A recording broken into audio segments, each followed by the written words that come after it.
कूजन्तम् राम रामेति मधुरम् मधुराक्षरम् आरुह्य कविताशाखाम् वन्दे वाल्मीकिकोकिलम् वाल्मीकेर्मुनिसिंहस्य कवितावनचारिणः शृण्वन् रामकथानादम् को न याति पराम् गतिम् वेदवेद्ये परे पुंसि जाते दशरथात्मजे वेदप्राचेदसादासीत् साक्षात् रामायणात्मना ஆதிகாவியமாக போற்றப்படுகிற ஸ்ரீராமாயணத்திலே பெருமானுடைய திருவடித்தாமர்களை பற்றினவர்களுக்கு அவர்களுடைய துன்பக்கடலை போக்கி மீளாத இன்பமான மோட்சத்தை பெருமான் கொடுக்கிறான்.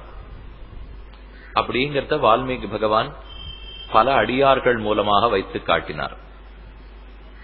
அதிலே இன்னைக்கு நாம் பார்க்க வேண்டிய ஒரு முக்கியமான கட்டம், பெருமான் சபரிக்கு மோட்சத்தை அனுகிரகித்தான்கிறதும் தன் நண்பனான சுக்ரீவனுக்காக வாலிய முடித்து சுக்ரீவனுடைய பத்னியை மீட்டு கொடுத்து வாலிக்கும் மோட்சம் அனுகிரகித்து சுக்ரீவனுக்கும் பட்டாபிஷேகம் பண்ணி வைத்தான்கிறது இன்னைக்கு நாம பார்க்க வேண்டிய சரித்திர பாகம்.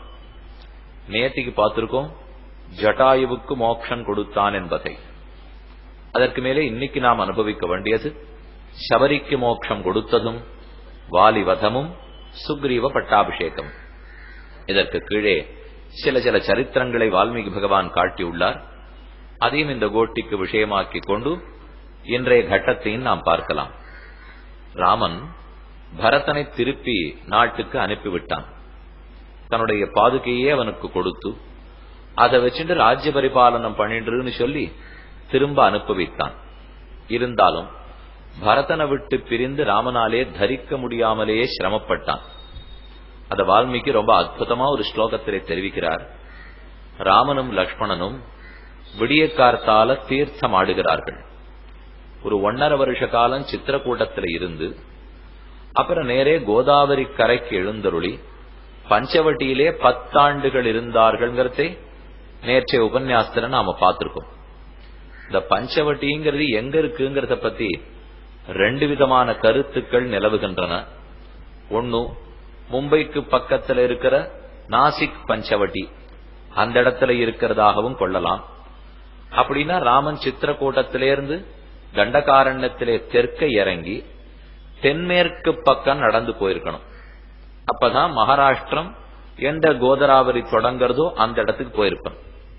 ஆனா இன்னும் சில பேர் சொல்றது பத்ராச்சலம்னு நாம ஆந்திர பிரதேசத்துல கொண்டாடுறோமே, அதற்கு பக்கத்திலே பஞ்சவட்டி உண்டு என்று சொல்லுகிறவர்களும் உண்டு. அங்கேயும் இன்னைக்கு சில ஆசிரமங்கள்லாம் காணப்படுகின்றன. இங்கதான் சீதை தூக்கி செல்லப்பட்டாள், இங்கதான் ராவணன் வந்து கபட சந்நியாசி உருவத்தோட சீதை ஏமாற்றினாக்கும் குளிர்ந்திருக்க வேண்டும் நினைச்சுன்னு தானே லக்ஷ்மணன் பேசுறான். அத்தியந்த சுகசம்பிருத்தா சுகுமார சுகோசிதா கதன்னு அபரராத்திரேஷு, பின்னிரவு பொழுதுல போய் தீர்த்தமாடுவனாம் பரதன். சாதாரணமா 4:30-5 மணிக்கு தீர்த்தமாடுவார்கள், 2:30 மணிக்கு போய் தீர்த்தமாடுவானாம் பரதன். ஏன் நாழி கழிச்சு குளிச்சா கொஞ்சம் விடியுமே, குளிர் விடுமே, ஏன் அத்தனை சீக்கிரத்துல போய் குளிக்கணும்னா விடிய விடிய ஊர்க்காரர்கள் எல்லாரும் வாசலுக்கு வந்துருவா. பரதன் தீர்த்தமாட போறதை வீதியார போறத பார்ப்பான். இதோ போகிறான் ஓருயிரான நம் ராமனை நம்மிடத்திலிருந்து பிரித்த தாழ்ந்தவன் அதமன் என்ன ஊர்க்காரெல்லாம் அவனை பார்த்து பேசுவார்களாம். அந்த வார்த்தையை தாங்க முடியாமல் யாரும் எழுந்திருக்கிறதுக்குள்ளேயே தீர்த்தமாழ்த்து வந்துடுறான். ஏன்னா அந்த ஊர்ல இருக்கிறவாள்லாம் ராமனுக்கென்னே வாழ்ந்தவர்கள்.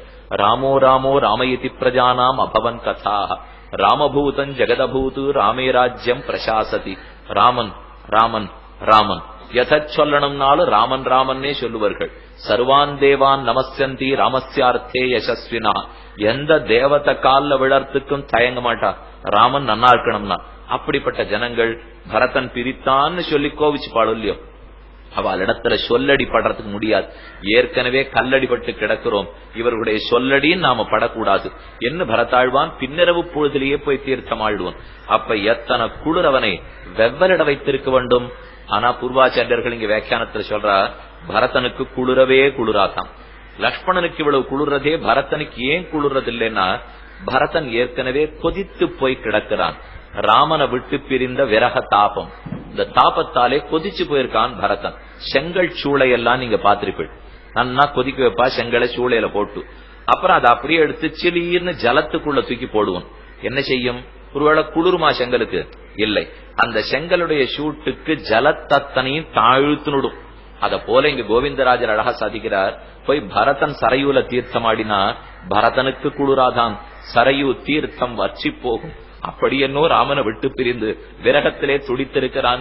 நமக்கு 3 தாபம் இருக்கு: ஆத்தியாத்மிக, ஆதி தெய்வீக, ஆதி பௌத்திகங்கள்.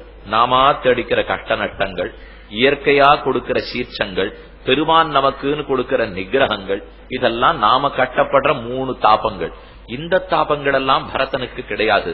ஆனா விரக தாபம் சுட்டு கொதித்து போய் கிடக்கிறான் ஸ்ரீ பரதாழ்வான்.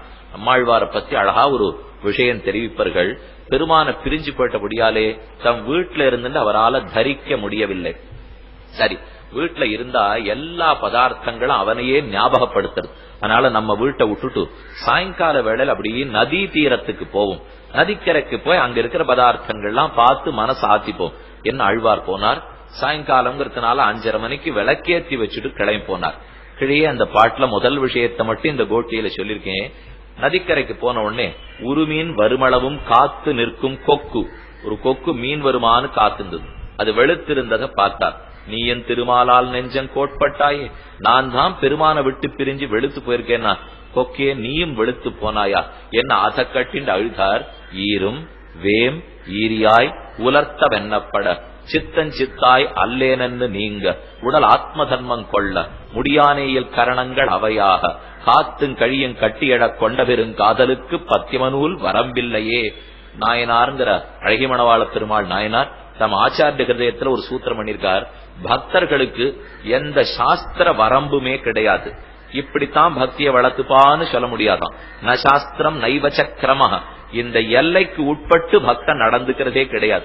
அவனுக்கு தோணினபடி பெருமான் எப்படி அனுபவத்தை கொடுக்கிறானோ அப்படித்தானே நடந்து கொள்ளுகிறான். இங்க போய் பார்த்தார், கொக்க கட்டின்னு ஓன்னு அழ ஆரம்பிச்சார். நானும் தான் வெளுத்து போயிட்டேன், கொக்கு நீயுமா வெளுத்து போயிட்டேன், என்னத்தான் திருமால் வஞ்சித்தான், உன்னையுமா திருமால் வஞ்சித்தான், அழுதார். பக்கத்துல போனார், காத்து இப்படி இப்படி ஓடிந்து. எதுக்கு ஓடுறேன்னு காத்த பார்த்து கேட்டார். அது பதில் சொல்லுமா? யாரையோ தேடி ஓடின்னு இருக்கிறத ஆழ்வாரே ஊகிச்சு விட்டார். நான் தான் இந்த பெருமான் எங்க கிடைப்பான் எங்க கிடைப்பான்னு சொல்லிண்டு கிளம்பிடுவோம். அவனும் கூட இருக்க மாட்டான், கீழே இருக்கிறவன் சொல்லிக்காமலே கிளம்பி போயிட்டான். இவன் தேவையில்ல சொல்லிண்டு கிளம்பி போனா போயிட்டு வரட்டுமா? என் ஆத்மாவை நானே அனுபவிச்சுக்கணும், உன்னோட அனுபவம் எனக்கு வேண்டாம், நான் போயிட்டு வரேன் கிளம்பி போடுவன் விடை கொள்வார். 3வது பகவான் அனுபவிக்க வந்திருக்கானே, வழுவா வகை நினைந்து வைகள் தொழுவார். அவனை விட்டு பிரிவதே கிடையாது. வாயினால் பாடி மனத்தினால் சிந்திக்க தூமலர் தூவி தொழுது என்று பெருமானுக்கே கைங்கரியம் பண்ணிட்டு இருப்பன். இந்த கீழே இருக்கிற ஐஸ்வர்யார்த்தி நிலையை தாண்டி கைவல்யார்த்தி நிலையை தாண்டி பகவல்லாபார்த்தி ஆகி பக்தி தலையெடுத்து அவனுக்கு கைங்கரியமே பண்ணிட்டு இருக்கோம்.